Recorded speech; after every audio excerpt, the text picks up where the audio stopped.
Hello, Ratchet listeners. It's Georgia here. Just before we get into this bonus episode, I just want to preface this conversation with the fact that this is just two people with differing opinions having a healthy, productive conversation and throwing our opinions at each other and delving further into the reasons why we think these things in order to find truth and solutions that result in bettering our country, bettering our safety as Australians in a way that's sort of, at the risk of me sounding like a hippie, in a way that is peace and love centred. This is not intended to incite any violence, discrimination, racism towards any ethnicity or religion. This is just a conversation between two Australians about the horrific events on Sunday at Bondi Beach. And as always, if this is all a bit too much, if this has been way too much on your For You feed and you just need a break, I would advise you just to skip and come back to it later, or don't. If you're an avid listener, you know that myself in particular, I'm a big proponent of listening to both sides in order to get to the truth. Having hard conversations in order to find peace between two people, two states, two countries. I was raised on that, and I think there's some, validity to it. Sometimes it's hard for us to hear an opposing point of view when it is impacting on your rights as a minority. But there's no way we can counter those points if we don't know them. And what I've found is if you can sit through someone's point of view and ask them questions about why they believe that in a kind and peaceful way, you can come to a peaceful resolution and you can find the humanity in that person. And hopefully in doing that, they can come to see the humanity in you. And obviously this doesn't always work, but I think this is the only way to have debate, to have discourse, and to resolve conflict. That being said, let's get into the episode. Love y'all.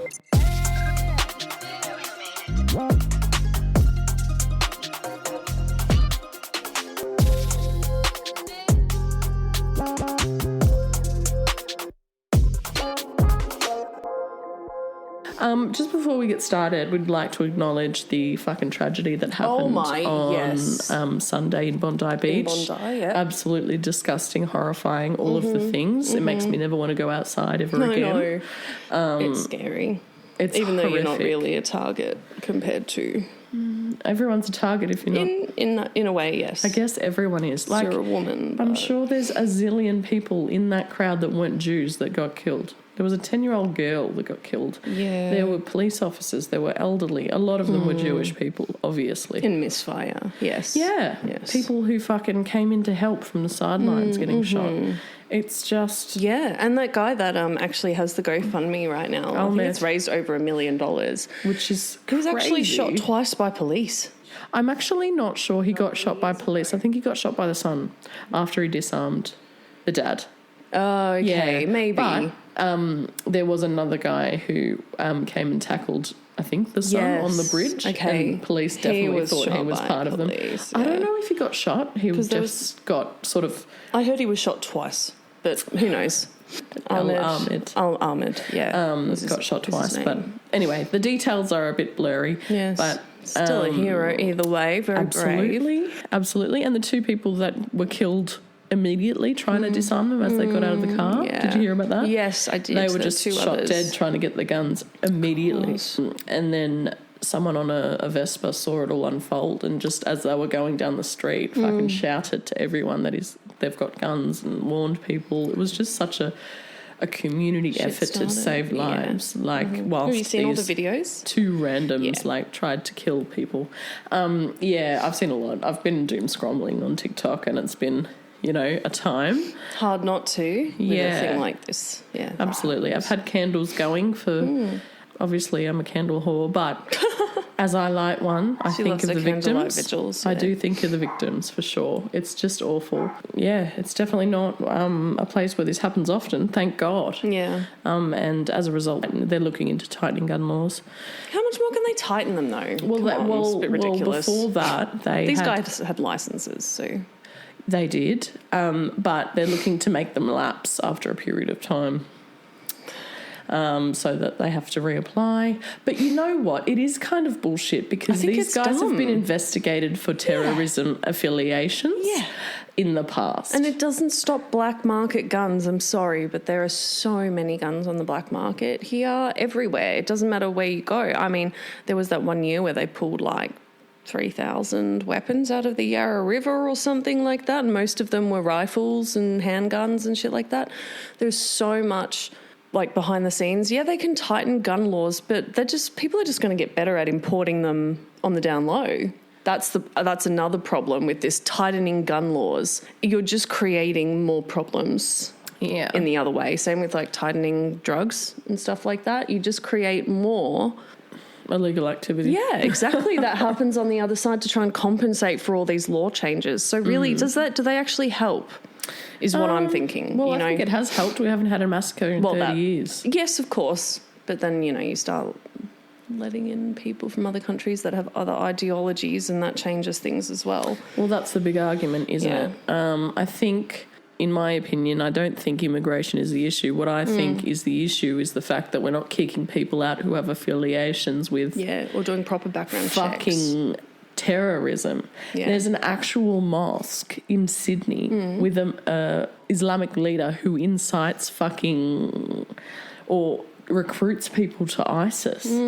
Apparently. I know that happens here. I saw that on TikTok. I haven't fact-checked that, so fact-check that for me. But apparently that is a thing. Young people here have been forever being indoctrinated into ISIS online. That happens here all the time. There's been multiple times where the police have found out about potential terrorist attacks that were planned and taken action before anything happened. Yeah. Because they can, get on and the black... And they do that a lot. We've got a great system here for that. Like, I'm not going to sort of shit on our Defence Force because, like, we have been safe for a very long time and with these intermittent things that do happen. But what I'm saying is if that's actually true with the mosque, that's an actual physical building with a physical person recruiting people for fucking terrorism, and it's scary. And why are they there? You know what I mean? Well, he's got his purpose in his mind, right? I mean, yeah, but why are we allowing that is the thing. Who's allowing it?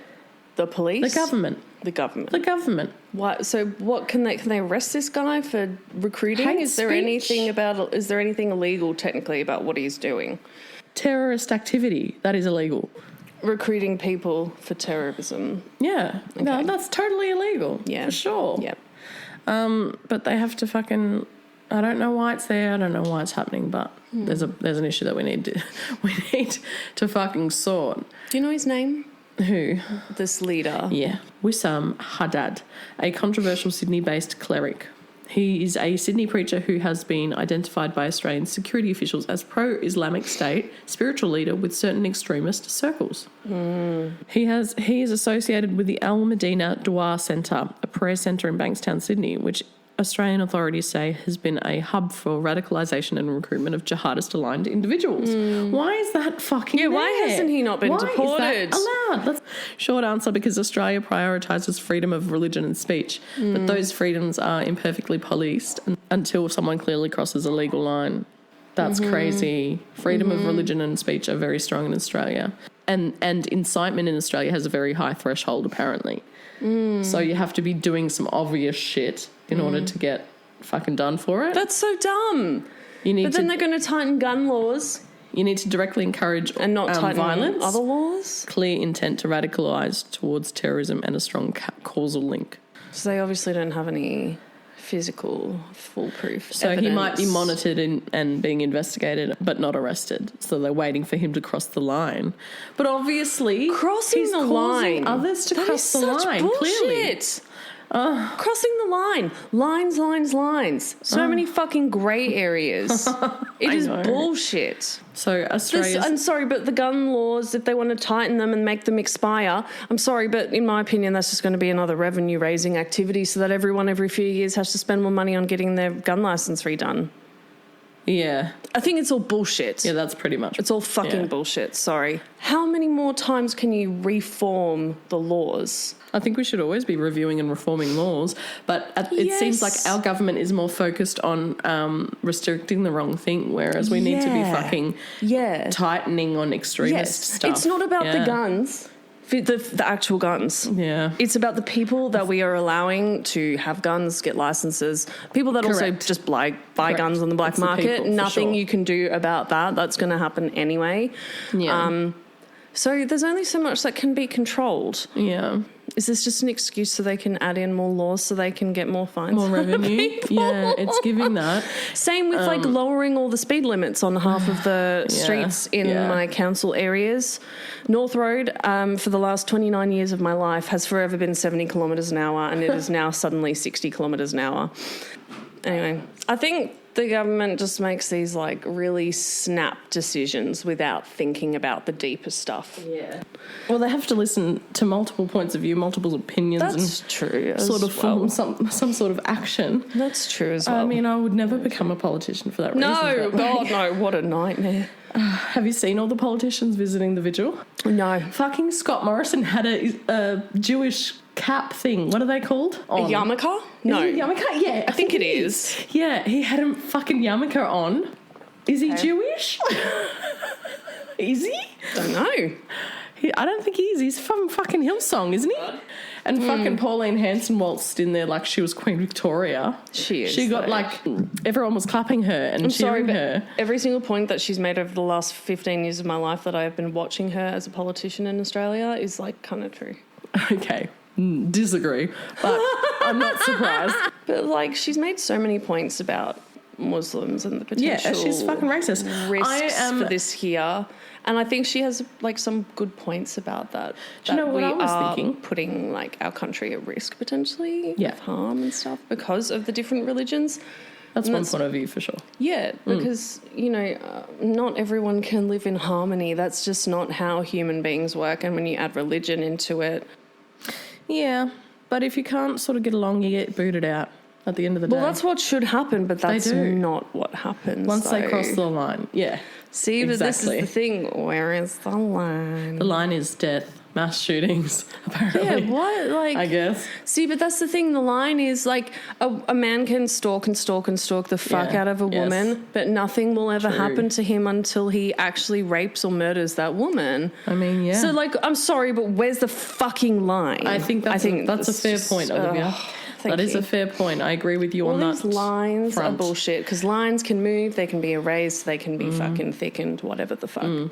I think we need to transition a little bit more into preventative measures rather than reactive. Yeah, right. Just like, ow, another shooting. Oh, we're going to change the laws again. Oops. Yeah. Well, I don't know if that's really going to work. So you got to look at the deeper problem. My point of view on Pauline Hanson is she's an extremely unintelligent woman and she can't string a sentence together. You think she's her life depended on it? Anyway, I think she's a fucking classic white Aussie boomer who thinks that immigration is the issue.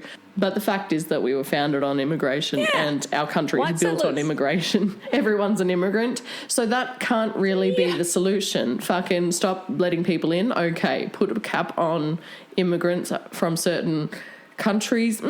Bit dodgy there, bit racist, but also, like, those sorts of areas obviously have a small percentage of extremists. We have extremists as white people, the Nazis. Of course. All of that shit. So what are we going to do about the Nazis, Pauline? There are also white supremacists here. Yes, I mean, the neo-Nazis. Has she even spoken about that? No, I don't think so. Exactly. So she just contradicts herself, and I find it hard to sort of take her seriously in that regard because she doesn't really have any other solution other than shut the gates. Yeah. You know what I mean? Fair enough. What else was I going to say about Pauline? I don't like it. But has she had like other points that have been ignored and now she's saying more straightforward stuff now? Because she's like, well, look, it's happening. She's always been pretty happen. directly racist. Okay.